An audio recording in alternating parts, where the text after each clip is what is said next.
Sementara itu saham-saham pilihan yang direkomendasikan untuk perdagangan pagi hari ini ada Bumi, ada BP, kemudian ada Energi dan juga ada Bull dengan masing-masing rekomendasi buy.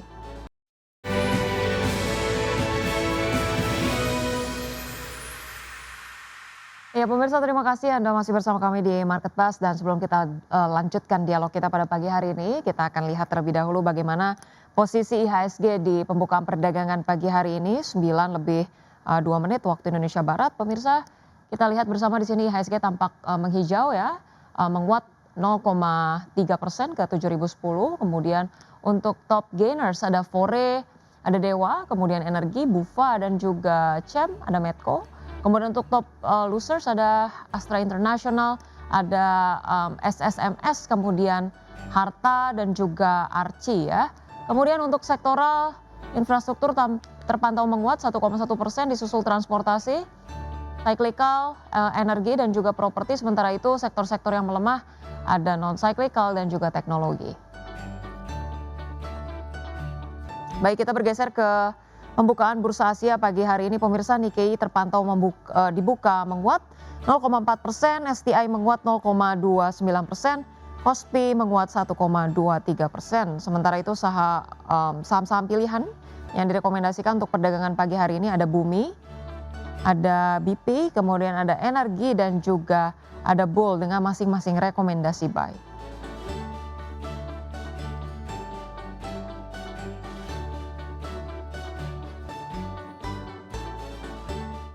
Iya, baik pemirsa, dan untuk membahas lebih lanjut kita kembali tersambung melalui line Zoom bersama dengan Mbak Rita Effendi, Investment Consultant Founder Indonesia Investment Education. Baik, Mbak Rita, tadi kalau kita lihat secara singkat IHSG pagi hari ini menguat tipis, disusul juga dengan bursa-bursa di Asia tampaknya menghijau, kompak menghijau pada perdagangan pagi hari ini. Sebetulnya ini lebih kepada karena sudah tadi ya dikatakan sudah bottoming, sudah koreksi terlalu Iya, panjang, technical benar. rebound atau seperti apa Mbak? Kelihatannya dari memang udah banyak yang lihat bahwa indeks itu sahamnya beberapa udah sangat, rendah ya, udah potensi bottoming. Kemudian kalau kita lihat beberapa technical chart daripada saham-saham itu lumayan udah mulai bagus. Jadi udah ada, golden cross beberapa. Jadi, terutama saham-saham komoditi karena terkait dengan oil yang tinggi, cenderung orang akan membeli substitute dari oil seperti batu bara, CPO, gas, kayak gitu. Dan kalau kita lihat hari ini high concentration list ada beberapa yang rebound ya setelah terkoreksi, dan itu kan market cap-nya lumayan besar ya, seperti Brent hari ini udah naik 2% dan itu, membuat indeksnya juga ketarik ke atas. Baik, IHSG sudah mulai rebound, ditambah juga saham-saham komoditas yang secara Mhm, teknikal sudah kemudian juga mulai uptrend begitu ya. Eee, iya, Mbak Rita, ini kalau misalnya kita bahas lebih lanjut juga tadi, seperti dikatakan top gainers tadi didominasi oleh saham-saham energi, sementara top loser tadi juga saya lihat ada beberapa saham komoditas emas gitu ya Mbak Rita. mhm. Sebetulnya kalau dengan spekulasi geopolitik Iran Amerika Serikat masih berlangsung dalam jangka menengah, apakah kemudian juga ini artinya komoditas emas masih akan tetap lesu nih, disusul juga dengan saham-saham emas tadi, Mbak? Kalau oilnya masih tinggi begini, biasa emasnya itu akan lesu, apalagi memang dari Fed-nya itu belum ada cut rate, itu kurang memberi sentimen kalau buat emas Baik. untuk jangka, pendek ya, kecuali nanti ada perubahan, apakah oil itu terkoreksi, orang akan balik ke hedge, safe haven seperti emas. Sekarang orang akan cenderung mungkin spekulan, trader itu akan belinya oil dulu, jadi Baik. emasnya dijualin, jadi switching sementara ke sana. Baik baik. Oh, untuk saham-saham energi khususnya saham-saham migas ini kenaikannya masih kemudian Iya, boleh kita optimis dalam 1-2 minggu ke depan atau kemudian short term nih, Mbak, rekomendasinya? kalau lihat dari, Selat Hormuz yang tadi kita bilang belum ada kesepakatan, jadi kelihatan oil masih akan tinggi, sementara itu belum ada dibuka Ya. jalur lalu lintasnya, oil masih tinggi, biasanya harga komoditas lain pengganti seperti coal itu pelan-pelan akan ikut naik. Ya. Karena kalau waktu di Rusia kemarin tuh kan sempat 400 dan CPO sempat 7.000. Ini CPO baru 4.000 dan Call tuh baru 144-an. Jadi kelihatannya masih ada ruang untuk penguatan ke arah sana, secara teknikal juga. Baik, masih ada ruang penguatan untuk, komoditas, khususnya saham-saham yang terkait sektor energi ya. Iya, Baik, Mbak Rita ingin mengulas sedikit benar. untuk saham-saham pilihan. Di sini yang Mhm. pertama ada Bumi, rekomendasi dari Mbak Rita seperti apa? Bumi kelihatannya kemarin, memang udah terjadi rebound dan memang lagi mencoba uji resistance. Jadi kelihatannya kalau misalnya dia bisa buat yang ingin beli biasanya sekitar buy on weakness 220, 230 udah boleh beli, tapi kalau mau nunggu breakout 256 untuk konfirmasi dan target 294 dan 310. Tapi kalau misalnya ternyata gagal nih, nggak jadi penguatan, 202 udah mesti stop loss dan next-nya paling rendah 190 tuh udah harus di-cut.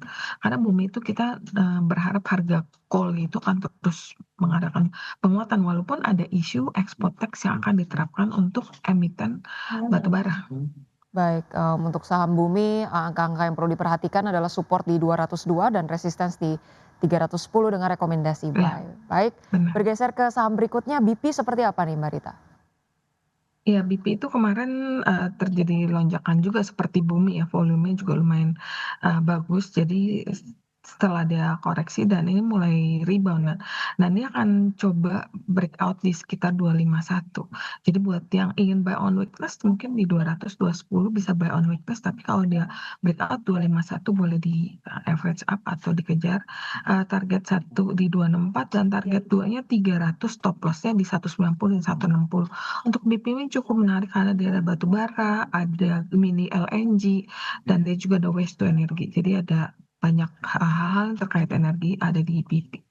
Baik, untuk, bisnis dari BP, cukup menarik dengan kondisi, Iya, saat ini, target, pertama tadi di 260-an, kemudian target keduanya di 300 ya. 300, Baik, benar. untuk energi seperti apa Mbak Rita?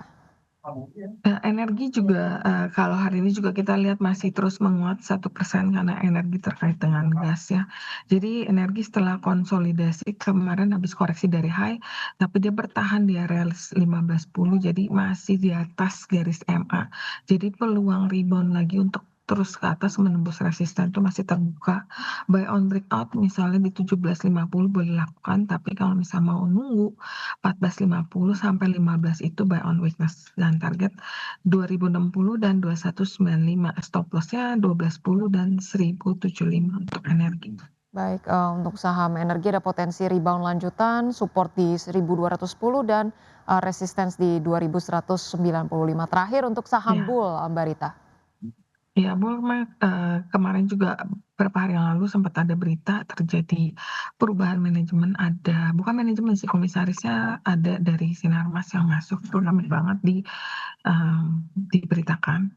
Eee, dan ini membuat Bebul itu sempat mencapai arah hari itu, tapi dia koreksi turun dikit naik lagi. Jadi rebound dari area support akan membawa Bull kembali di atas garis MA. Jadi mau buy on breakout itu bisa lakukan di 474, mau buy on weakness di sekitar 380 sampai 400.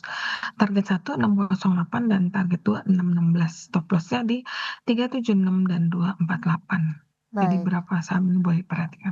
Baik, untuk Bull tadi angka yang diperhatikan support 376 dan resistance di 616 dan itu dia keempat saham yang direkomendasikan, Mhm, ada Bumi, BP Energi dan juga Bull. Nah, kemudian Mbak Rita tadi usai membahas saham-saham pilihan juga, mhm. satu pertanyaan yang kemudian, menjadi banyak concern dari para investor, jika kemudian worst case-nya, katakanlah, Brent dan juga DSSA tadi ada pengurangan bobot, tapi sebetulnya untuk Mhm. potensi keluar dari MSCI mungkin nggak sih Mbak Rita atau, enggak lah ini cuma sampai pengurangan bobot aja?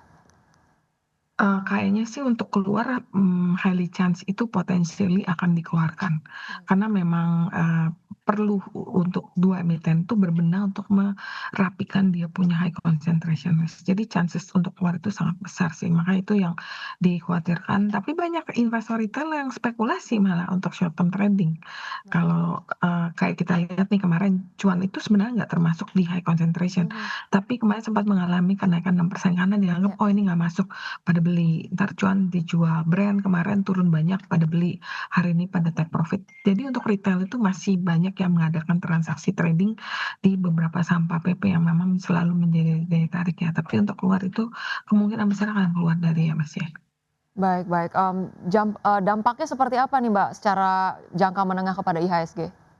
Lumayan, karena kalau benar sampai dikeluarkan, terjadi potensial outflow yang cukup lumayan untuk 2 saham besar tadi, karena memang bobotnya gede-gede sih, itu bisa potensialnya akan drag down IHSG itu ke bawah sih. Tapi untuk kepastiannya kan kita masih nunggu ya, lebih baik Ya, kita, nunggu dulu memang apakah memang MSCI udah, eee puas nih dengan, langkah-langkah yang dilakukan oleh otoritas atau mereka tetap melakukan tindakan tegas seperti dilakukan ke negara lain, oke keluar dulu ini 2 tapi sementara yang masuk itu belum ada. baik. Ya biasanya indeks akan ketarik ke bawah sih kalau kayak gitu. Baik baik, itu dia tadi sejumlah, sentimen, berbagai, data-data dan juga saham pilihan sudah kita bahas bersama dengan Mbak Rita, yang pastinya tadi ada, sejumlah perhatian investor ya terhadap, Mhm, negosiasi terkait dengan, Amerika Serikat dan Iran, Selat Hormuz bener, ke depannya seperti apa, kemudian menantikan data, dari MSCI dan juga data-data penting, terkait dengan perekonomian, Amerika Serikat ya dan juga secara global. Baik, bener. kami ucapkan terima kasih banyak kepada Mbak Rita Effendi, Investment Consultant, founder Indonesia Investment Education sudah bergabung bersama kami di Market Plus. Sampai berjumpa kembali, salam sehat Mbak Rita. Makasih Mbak Ca, bye.